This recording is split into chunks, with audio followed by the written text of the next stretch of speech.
नमस्कार दोस्तों, अगर आप कर रहे हैं रीट सेकंड ग्रेड या थर्ड ग्रेड अध्यापक परीक्षा की तैयारी तो जुड़िए रीट वाला गुरु के साथ, क्योंकि इस पर आपको मिलेगी एनसीईआरटी बुक पर आधारित हस्तलिखित नोट्स की महत्वपूर्ण वीडियो जो आपके लिए रीट सेकंड ग्रेड और थर्ड ग्रेड परीक्षा के लिए महत्वपूर्ण साबित होगी। अगर आप कक्षा 10 में हैं तो आप भी इस वीडियो को देख सकते हैं। देखिए, हम स्टार्ट करते हैं। आज का हमारा साइंस में चैप्टर है अम्ल क्षार लवण।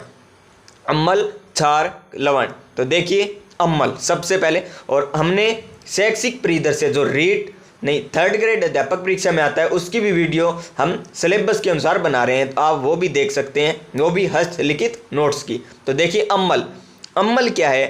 अम्ल है, अम्ल शब्द ग्रीक भाषा के एसिड्स किससे बना है? ग्रीक भाषा के। देखिए यहाँ पर ग्रीक भाषा एसिड से बना है, जिसका अर्थ क्या होता है? एसिड्स का स्वाद में खट्टा। क्या होता है? स्वाद में खट्टा। क्या अर्थ होता है इसका? स्वाद में खट्टा। देखिए अम्ल, अम्ल संक्षारण प्रकृति के होते हैं। अम्ल किस प्रकृति के होते हैं? संक्षारण प्रकृति के होते हैं। नीले लिटमस को लाल करते हैं।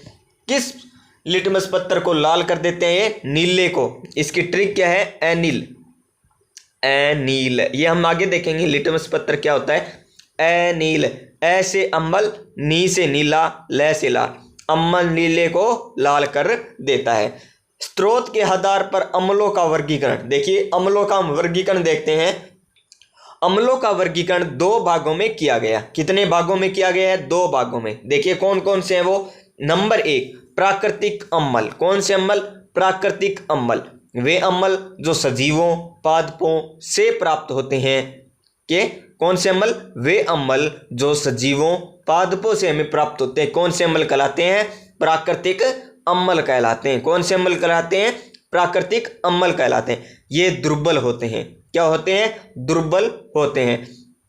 फॉर्मिक अम्ल, टाइट्रिक अम्ल, लैक्टिक अम्ल, ये इसके उदाहरण होते हैं प्राकृतिक अम्ल के।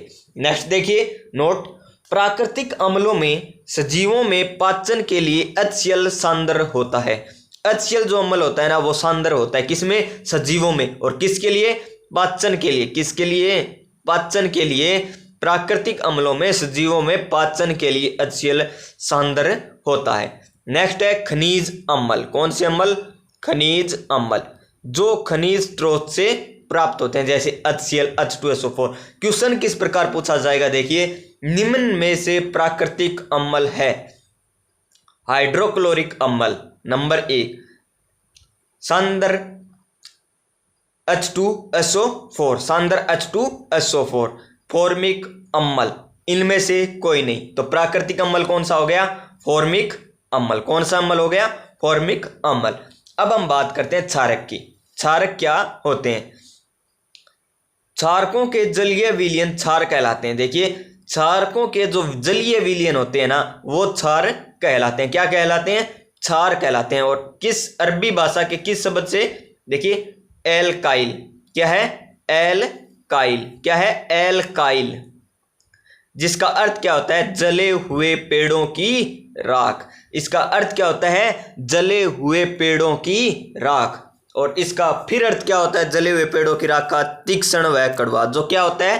तीक्ष्ण व कड़वा होता है जले हुए पेड़ों की राख। क्या होता है? तीक्ष्ण व कड़वा। यानी क्षार होते हैं वो क्या होते हैं? तीक्ष्ण और कड़वे होते हैं। और अम्ल क्या होते हैं? खट्टे होते हैं। आगे हम जरूर देखेंगे क्योंकि हमें आरेनियस की, लुईस की अवधारणा भी देखनी है, ब्रोस्टेंट लोरी की अवधारणा देखनी है। उसमें अम्ल और क्षार की परिभाषा का विस्तृत अध्ययन करेंगे। अब देखिए ये क्या करते हैं? लाल लिटमस को नीला करते हैं। क्या करते हैं?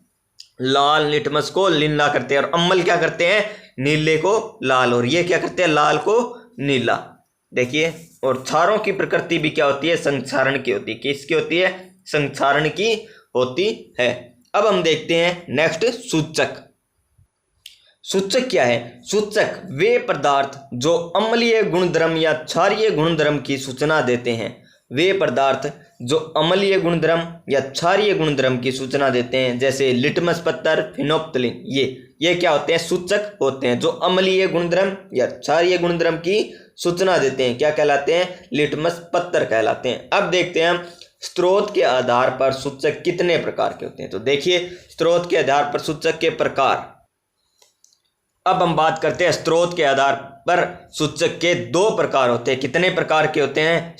स्रोत के आधार पर दो प्रकार के। नंबर 1 प्राकृतिक सूचक, नंबर 2 कृत्रिम या संश्लेषित सूचक। अब बात करते हैं प्राकृतिक सूचक कौन से होते हैं, जैसे लिटमस पेपर, प्याज, हल्दी, ये क्या है? प्राकृतिक सूचक है। और कृत्रिम ऐसे सूचक जिनका निर्माण मानव के द्वारा किया जाता है, कृत्रिम सूचक कहलाते हैं। जैसे एग्जाम्पल देखिए, मेथिल ऑरेंज, क्या है? Methyl orange.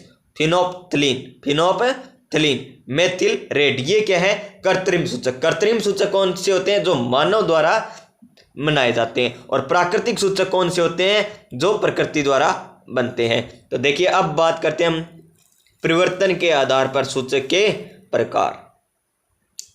तो परिवर्तन के आधार पर सूचक कितने प्रकार के होते हैं? यही 2 प्रकार के होते हैं। कौन कौन से? परिवर्तन रंग के आधार पर यानी रंगीय सूचक, और गंध के आधार पर गंधीय सूचक या घ्राणीय सूचक। ये अम्ल व क्षार की उपस्थिति में, कौन से? रंगीय सूचक। ये अम्ल व क्षार की उपस्थिति में रंग परिवर्तन दर्शाते हैं। यानी अम्ल और क्षार आ जाएंगे ना, तो ये सूचक क्या करेंगे? अपना रंग परिवर्तन कर लेते हैं। और गंधीय सूचक कौन से होते हैं? अम्ल क्षार इनके साथ क्रिया करते हैं तो ये गंध में परिवर्तन हो जाते हैं। जैसे प्याज, लौंग, तेल, यहाँ पर लिटमस पत्थर, methyl red, methyl orange, phenolphthalein, ये क्या है? रंगीय सूचक। और गंधीय सूचक में प्याज, लौंग का तेल।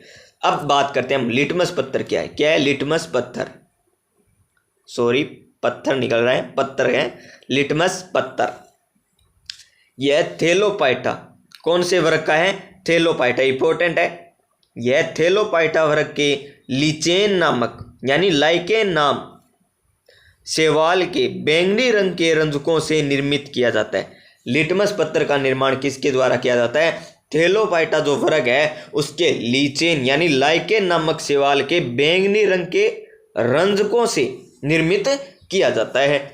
यह एक प्राकृतिक सूचक है, हमने ऊपर देखा था, जो उदासीन विलयन के साथ बैंगनी रंग दर्शाता है। जो उदासीन विलयन के साथ कौन सा रंग दर्शाता है? बैंगनी। और अम्ल के साथ अनिल यानी नीले को लाल, और क्षार के साथ लाल को नीला कर देता है। अब हम बात करते हैं इनकी परिभाषाओं की। अम्ल और क्षार की परिभाषाएं, अम्ल और क्षारों की परिभाषाएं। इनके परिभाषाओं के लिए 3 वैज्ञानिक कौन कौन से? आरेनियस के अनुसार अम्ल व क्षार की परिभाषा, ब्रोस्टेंट लोरी के अनुसार अम्ल व क्षार की परिभाषा, और लुइस के अनुसार अम्ल और क्षार की परिभाषा। अम्ल व क्षारों की परिभाषा हम कल देखेंगे। इसके बाद हम अम्ल और क्षारों की रासायनिक गुणधर्म देखेंगे। फिर हम पीएच स्केल के बारे में पढ़ेंगे। इसी प्रकार हम लवण के बारे में पढ़ेंगे। सभी अम्लों का अध्ययन करेंगे, कौन से प्रबल अम्ल है, कौन से दुर्बल अम्ल होते हैं। अगर आपको ये वीडियो अच्छी लगी हो, आगे बेहतरीन नोट्स आप देख सकते हैं किस प्रकार नोट्स बनाए हुए हैं। अगर आपको ये वीडियो पसंद आई हो तो हमारे चैनल रीट वाला गुरु के साथ जुड़िए और आप रीट या कक्षा 10 की मजबूत तैयारी कीजिए। मिलते हैं हम नेक्स्ट वीडियो में, तब तक के लिए जय हिंद, जय भारत।